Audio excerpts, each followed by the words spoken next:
사도 바울이 다메섹 도상에서 예수님을 만나는 것은 아주 중요한 사건이 되는 것입니다. 우리가 예수님이 이 땅에 성육신 하신 그 시점을 기준으로 해서 Before Christ와 Anno Domini, BC와 AD로 연대기를 나누는 것처럼 이 사도 바울이 예수님을 만남으로 해서 그 인생의 BC와 AD를 구분짓는 하나의 역사적 사건이 되고, 또 복음이 그의 선교 여행을 통하여서 서진을 하게 되죠. 또한 성령의 감동을 통하여서 13권의 바울 서신을 기록함으로 후대의 예수를 믿는 우리들에게 정말 주옥과 같은 말씀을 하나님이 그를 통해서 남겨주셨습니다. 이 바울의 회심 사건을 통해서 저는 우리 성도님들과 두 가지를 한번 생각을 해보려고 합니다. 첫째는 박해자에서 증인의 삶으로 변화된 사울에 대한 것이죠. 이 바울 사도의 이름이 처음에는 사울로 나오지 않았습니까? 그죠? 사울로 불리기도 하고 바울로 불리기도 합니다. 그런데 중요한 것은 그가 예수 만나기 전에 어떤 중심으로 삶을 살았느냐, 이것입니다. 7장 58절, 사도행전 7장 58절을 보니까요, 스데반 집사 순교 이야기가 나오죠. 그때 스데반을 돌로 치는 자들이 옷을 벗어서 그 사울의 발 앞에 두니라 이렇게 표현하고 있습니다. 이것은 무엇을 뜻합니까? 이 바울 마음속에, 그러니까 예수 믿기 전에 바울 마음 가운데에 예수를 믿는다고 하는 자들은 죽어 마땅하다고 생각하고 있었다는 것이죠. 이것이 8장 1절과 8장 3절에 더 분명하게 드러나는데, 이 사울이 예수 믿기 전에 그 스데반이 죽는 것을 마땅히 여기고 또 예수 믿는 무리들을 잡아 옥에 가두려고 참 많은 열심을 내었었습니다. 우리가 읽었던 9장 1절 2절을 보니까요, 이제는 그 열심이 어디까지 뻗칩니까? 이제는 다메섹까지 가게 되는 것입니다. 대제사장을 만나가지고 예수 믿는 자를 잡아다가 예루살렘으로 데리고 올 테니까 나에게 공문 하나를 달라고 허락을 받잖아요. 대제사장의 공문은 곧 법이기 때문에 이 공문을 받아서 다메섹으로 출발을 하는 것입니다. 무려 직선 거리가요 135마일이나 됩니다. 그때 뭐 도로가 잘 정비가 되어 있었겠습니까? 오늘날처럼요. 뭐 탈 것이 잘 되어 있겠습니까? 걸어서 가는 거죠. 그죠? 걸어서 어렵게 가는 것입니다. 그러니까 보통 열심이 아니면, 그죠? 보통 열심이 아니면 그렇게까지 할 수 없는 것이죠. 그런데 이 사도 바울이 어떤 마음을 품고 있었는가? 그것을 추정해 볼 수 있는 어떤 표현이 하나가 있는데, 사도행전 8장 3절을 보시면 이런 표현이 있습니다. 사울이 교회를 잔멸할세, 이런 표현이 있습니다. 사울이 교회를 잔멸하다. 이게 신약에 딱 한 번 나오는 표현이라서 제가 구약 히브리 성경을 헬라어로 번역한 70인역을 통해서 어떻게 구약에서는 이것이 표현되어 있을까 찾아보니까요, 시편 80편에 이것이 등장을 하고 있습니다. 시편 80편은 주전 722년에 북이스라엘이 아수르에게 망하는 때를 배경으로 하고 있죠. 특별히 시편 80편 13절을 보니까 이런 표현이 있어요. 숲속의 멧돼지들이 상해하며 들짐승들이 먹나이다. 여기서 멧돼지, 들짐승은 누구를 의미하죠? 아수르를 의미해요. 그리고 이스라엘은 포도나무로 비유가 되는 것입니다. 그러니까 숲속의 멧돼지들과 들짐승들이 이스라엘로 표현되는 포도나무를 상해하고 먹는다라는 표현하고 있어요. 여기서 상해하다라는 표현이 8장 3절에 나오는 사울이 교회를 잔멸하다, 이 표현과 같다는 것입니다. 이게 무슨 의미냐? 그 맹수들에 의해서 우리의 몸이 훼손되는 것을 표현하는 단어라는 것이죠. 그러니까 사도 바울이 예수님을 만나기 전에 교회와 예수 믿는 자들에 대한 그 중심이 어땠는지를 너무 분명하게 표현해주고 있는 것입니다. 잔멸할세. 단순히 그냥 그저 그렇게 진짜 성가시는 존재들이야. 이 돈은 정말 이 지상에서 없어져야 돼. 이 정도가 아닙니다. 분기에 관기에 어려가지고 이것을 어떻게 해서든 소멸시켜야 된다라는 정말 그런 투철한 사명감에 사울이 불타올랐다라는 것을 보여주는 것이죠. 그런데 더 무서운 것이 무엇이냐? 이 당시에 사울의 이러한 분노와 광기는 단순히 감정적인 끌어오름에 기인한 것이 아니라는 것입니다. 우리가 사도행전 22장 3절 이후에 보면 사도 바울이 자기의 출신 배경을 언급하는 장면을 우리가 발견하죠. 나는 길리기아 타소 사람이고, 또 덧붙여서 하는 말이 나는 가말리엘 문화에서 율법의 엄한 교훈을 받았다, 이렇게 표현하고 있습니다. 이 가말리엘이라는 인물에 대해서 제가 일전에 언급한 적이 있는데요, 이 가말리엘은 유대인들이 그렇게 존경하는 랍비들 중에서도 손에 꼽는 라반에 속한 자였습니다. 그러니까 그 율법 학적인 지식의 폭과 깊이는 말할 것도 없고, 덕망 있고 인품이 훌륭하고 많은 사람들을 아우를 수 있는 힘이 있습니다. 그래서 우리가 사도행전 5장에서 보면 베드로와 사도들이 복음 전하는 것 때문에 유대인들이 흥분을 해요. 엄청나게 많은 유대인들이 선동하면서 이제 그 사도들과 베드로를 죽여 없애자고. 그때 이 가말리엘 몇 마디에 그 선동되었던 사람들의 감정이 물기얹어 버린 것처럼 조용히 정리된 것을 볼 수 있습니다. 그만큼 영향력 있는 사람이라는 거죠. 그 문화에서 이 바울이 율법을 배웠다. 그러니까 그 실력이 얼마나 대단했겠습니까? 율법을 알아도 그냥 대충 하는 게 아니라 정말 잘 알고 그것에 대해서 복종하고 사는 것, 그러니까 외적인 행위 자체도 어디 흠잡을 것이 없는 사람입니다. 하나님을 알고요, 구약에서 예언한 메시아에 대해서도 너무 잘 아는 사람이에요.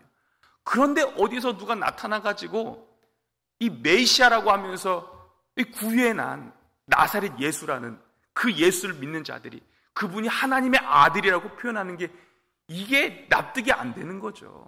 그죠? 안식일을 범한 그 나사렛 예수를 누가 하나님의 아들이라고 인정을 하겠냐, 이것입니다. 예수님도 그 신성 모독죄 결정적으로 그것 때문에 십자가에 달려 죽지 않으셨습니까?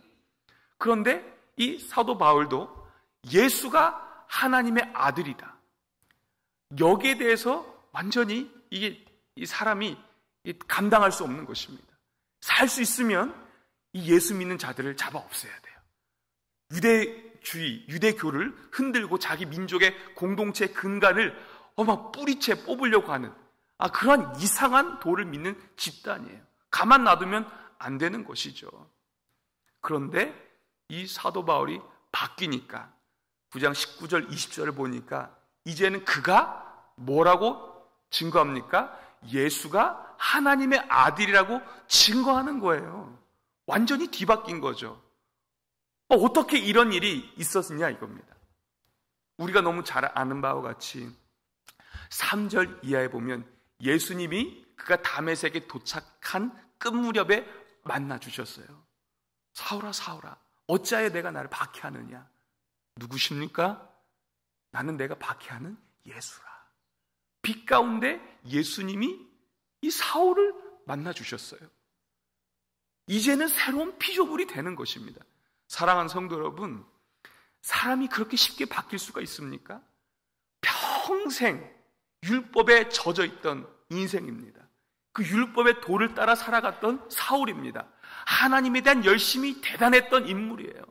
하나님에 대해서 자기의 모든 것을 걸 수 있었던 그죠? 그러한 사람이었습니다. 그런데 한순간이에요. 한순간 뒤집어지는 거예요. 그러니까 이방인의 사도로 부름받고 그가 사역을 할 때에 고린도후서 11장 24절 이후에 보니까 어떠한 표현이 있습니까? 너무나도 기가 막힌 표현이에요. 40에 하나 감한매를 5번 맞고 3번 태장을 맞고 3번 파선하고 그리고 일주야를 깊은 바다에 있고 강의 위협과 강도의 위협과 또 시내와 광야와 바다의 위협과 동족과 이방인의 위협을 수차례 받고요. 또 이 복음 때문에 헐벗고 굶주리고 목마르고 자지 못하면서 예전에는 박해자였어요. 복음에 대해서. 이제는 복음 때문에 증인으로서 박해받는 사람으로서 그러한 삶을 살고 있는 바울의 너무나도 다른 삶이 여기에 나타나고 있는 것을 우리가 발견하는 것입니다. 그러면 저는 어떻게 박해자에서 증인의 삶으로 변화가 됐는가? 예수님 만나 주셨죠. 그런데 사도 바울이 하는 아주 중요한 표현이 있습니다. 아주 중요한 표현이에요. 오늘 그 기도 제목이 우리의 기도 제목이 됐으면 하는 바람이 있습니다. 고린도전서 15장은 부활장이라고 하죠. 예수님이 부활하신 후에 누구누구에게 보이셨다라는 말씀을 하시는데 15장 5절부터 보니까 예수님이 부활하셔서 게바에게 보이시고 12 제자에게 보이시고 500여 형제에게 보이시고 야고보에게 보이시고 그리고 또 누구에게 보이셨습니까? 우리 15장 8절 말씀을 한번 같이 읽어보겠습니다. 시작. 맨 나중에 만삭되지 못하여 난 자 같은 내게도 보이셨느니라. 아멘. 예수님이 부활하신 것 자체가 허상이 아니죠. 역사적인 사건입니다. 그 당시에 생존한 베드로와 제자들과 500의 형제들과 야고보 다 그것을 목도했다는 것입니다. 그런데 예수님 승천한 이후에 사도 바울도 부활하신 예수님을 어떻게 했다? 만났다라고 얘기하죠. 이것은 제자들과 같은 맥락에서 뭘 얘기하는 것이냐? 내가 허상을 본 게 아니라는 거예요. 내가 다른 것을 만난 게 아니라는 거예요. 진짜 지금도 살아서 역사하시는 예수 그리스도를 내가 만났다라고 얘기하는 거예요. 그런데 여기서 중요한 표현이 있습니다. 내게도 어떻게 했다? 보이셨느니라. 사도 바울이 주체가 아닙니다. 예수님이 먼저 찾아봐 주시고 예수님이 자신의 존재에 대해서 먼저 계시해 주셨기 때문에 사도 바울이 어떻게 할 수 있었습니까? 이제는 박해자에서 이제는 증인의 삶으로 예수님이 보여주셔야 되는 거예요. 우리가 하나님을 안다고 하지만 수많은 말씀을 공부하고 그죠? 대하지만 그 눈을 하나님이 열어주셔야 되는 거예요. 보여주셔야 되는 거예요. 그래야 예수님을 진짜 만날 수 있습니다. 예수를 진짜 만난 사람들의 특징이 무엇인지 아십니까? 예수를 봤다라고 하는 것은 그 자체로서 증인의 자격이 있는 것이죠. 본자가 증인입니다. 증인이라는 것은 자연적으로 뭐가 수반이 됩니까? 사명이 수반이 되는 거예요. 증거해야죠. 가만히 있을 수가 있습니까? 그러니까 박해자가 이제는 증인으로서 이방인의 사도로서 삶을 힘있게 능력있게 살아내는 것입니다. 사랑하는 성도 여러분, 오늘도 살아계신 예수님께서 우리에게 자신을 계시하시는, 보여주시는, 나타내 주시는 은혜가 있기를 예수님의 이름으로 축원합니다. 그냥 지식으로만 아는 예수님이 아니에요. 진짜 살아서 역사하시는 예수님을 만나지 않으면 우리의 신앙은 너무 메말라 화석화되어 있을 수밖에 없습니다. 두 번째는요, 우리가 생각해 볼 것은 먼저 예수님께서 우리 일상 가운데 찾아오신다라는 사실입니다. 우리는 보통 내가 은혜 받아야지 하면 어디부터 찾습니까? 보통 나 부흥회 좀 가볼까? 나 기도원에 좀 들어가 봐야 돼. 특별한 장소를 찾고 특별한 나만의 시간을 찾는 것이 많은 사람들, 많은 성도님들의 일반적인 생각입니다. 이것이 잘못됐다는 게 아닙니다. 저 같은 경우도 또 많은 분들 보면 정말 중요한 기도 제목이 있어요. 이것에 좀 집중해서 하나님과 좀 씨름하고 싶어요. 당연히 기도원에도 가고요. 부흥 집회도 참석하고요. 수련회도 가고요. 그죠? 특별 작정 기도를 하면서 교회에 밤마다 아니면 새벽마다 와서 기도를 합니다. 그런데 문제는 그것이 전부라고 생각하는 데 있다는 것입니다. 어쩌면 그 이면에 한 번에 내가 좀 변화되고 불받고, 그죠? 이러한 어쩌면 잘못된 바람이 기대가 있는지 모르겠습니다.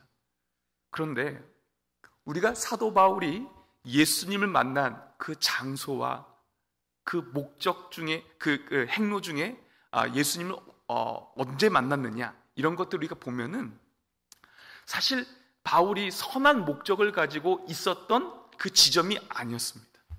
골방도 아니었고 회당도 아니었습니다.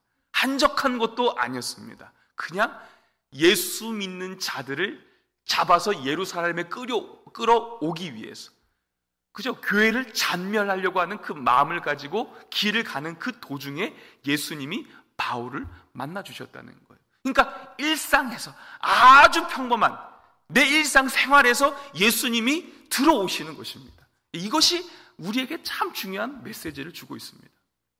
아브라함이요, 조카 롯과 함께 기거하기 어려우니까, 야, 네가 먼저 좌하면 나는 우하고, 네가 우하면 나는 좌하겠다, 네가 먼저 땅 택해라고 하잖아요.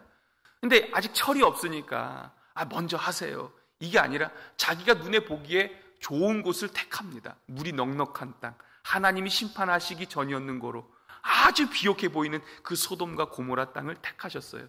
아브라함 눈에 그 땅이 좋아 보였을까요? 안 좋아 보였을까요? 좋아 보이죠. 눈에요. 눈에 좋아 보이죠. 좋은 건 우리 눈에도 다 좋게 보이는 것입니다. 그죠? 얼마나 아쉬운 마음이 있었을까요? 헛헛한 마음이 있었을까요? 그런데 홀로 그 광야에 있을 때에 하나님이 아브라함에게 먼저 찾아와 주셨어요. 히브리어로 보니까 하나님이 아브라함에게 말씀하셨다 시작을 하는 거예요. 너 동서남북 주위를 둘러봐라. 내가 그 땅 다 너에게 줄게. 후손과 약속의 땅에 대한 말씀을 아브라함에게 하시지 않습니까? 제자들이요, 호수에서 그물을 씻고 있어요. 생계를 위한 것이죠. 그런데 주님이 제자들을 찾아오셔서 사명을 주시잖아요. 사람을 낚는 어부가 되라. 사마리아 여인이요, 사람들이 없는 시간대를 택해서 물을 기르러 갔습니다. 물을 기르러 간 거예요. 하던 대로, 습관대로. 그런데 그 현장에서 주님이 만나 주셔서 영원히 마르지 않는 생명수를 그에게 허락을 하셨죠. 자신을 주신 것입니다. 루디아 여인이요, 강가에 있었어요. 강가에. 특별히 어디를 찾은 것이 아니라 강가에. 그런데 바울을 만나고 하나님이 그 바울의 말을 청종하게 하시니 그가 정말 중요한 그 가정이 아주 중요한 교회의 역할을 감당하게 되는 것을 발견하게 되는 것입니다. 사랑하는 성도 여러분, 이 예배 자리 사모하시기를 바랍니다. 여기에서 주님 만나 주실 줄 믿습니다. 그러나 내가 일하는 현장에서도 주님이 나에게 나타내 주실 수 있는 것입니다. 내가 마트에서 장 보러 갈 때 무시로 기도하세요. 주님. 장 보러 갈 때 주님 만나 주시는 거예요. 운전하는 핸들을 잡은 그 순간에도 주님이 나를 만나 주시는 거예요. 간병하는 그 현장에서도 나를 만나 주시는 거예요. 병상에 있을 때라, 거동하지 못해서 병상에 있을지라도 그 주님이 나에게 찾아와 주시는 것입니다. 언제 어디서든 무소부지하신 그 하나님이 임하지 못하실 곳이 어디 있겠습니까? 그러한 사모한 마음이 우리 가운데 있기를 소망합니다. 말씀을 정리하겠습니다. 사도 바울이 박해자에서 증인으로 변화된 아주 중요한 것은 자신의 의에 있지 않습니다. 율법을 완전하게 지킬 인생이 이 가운데 단 한 사람도 없습니다. 의롭지 못하죠. 다 지켜야 의로운데 예수님이 나타나 주셨어요. 그 십자가의 보혈로 덮어주셨어요. 의롭지 않은데 의롭다고 말씀해 주세요. 변하지 않을 것 같은 그 단단한 우리의 마음의 빗장을 열어주시고 새로운 피조물로 바꿔주세요. 언제요? 주님이 우리에게 나타나 보여주셨을 때. 예수님을 만나는 은혜가 매일같이 있기를 주의 이름으로 축원합니다. 그런데 그 예수님이 어디에 찾아오세요? 예배의 이 현장에도 주님이 임재하시지만 우리가 있는 그 어디든지 우리 주님이 나와 함께 하시는 줄 믿으시기를 바랍니다. 그러니까 늘 사모하는 마음으로 24시간 주님을 기대하는 마음으로 우리가 살아갈 때에 깊은 성령 안에서 교통이 있게 될 줄 믿으시기를 바랍니다. 기도하겠습니다. 하나님 아버지, 감사합니다. 만삭되지 못한 자 같은 우리에게도 예수님 나타나 주시고 보여주셔서 예수님을 알게 하시고 믿게 하시고 영원한 생명을 얻게 하신 은혜 진심으로 감사합니다. 예수 믿기 이전과 예수 믿은 이후의 삶이 극명하게 대조되도록 우리들의 삶을 경영하셔서 하나님이 기뻐하시는 삶의 자리에 이르도록 우리를 이끌어 주시기를 간절히 소망합니다. 말씀을 지식적으로만 수납하는 것이 아니요, 그 말씀이 살아 운동력 있는 능력의 말씀으로 우리 가운데 적용될 수 있도록 도우시고, 그 말씀으로 우리의 생각과 마음과 삶의 걸음걸음이 변화될 수 있도록 성령께서 역사하여 주시옵소서. 우리가 어디에 있든지 무엇을 하든지 우리와 함께 하시고 우리와 동행하시고 우리에게 나타나 주시고 우리에게 성령 안에서 말씀하여 주셔서 우리가 있는 그 곳이 하나님과 교제하는 깊은 교통의 자리가 되도록 오늘도 우리와 동행하여 주시옵소서. 특별히 병상에 있는 우리 성도님들 있습니다. 주님 찾아가 주셔서 위로하여 주시고 회복시켜 주시고 속히 그 병든 몸 털고 일어나서 함께 얼굴을 마주하며 예배하고 교제할 수 있도록 특별한 은혜를 허락하여 주시옵소서. 새벽에 도우실 하나님을 기대하오며 감사드리며 예수님의 이름으로 기도하옵나이다. 아멘.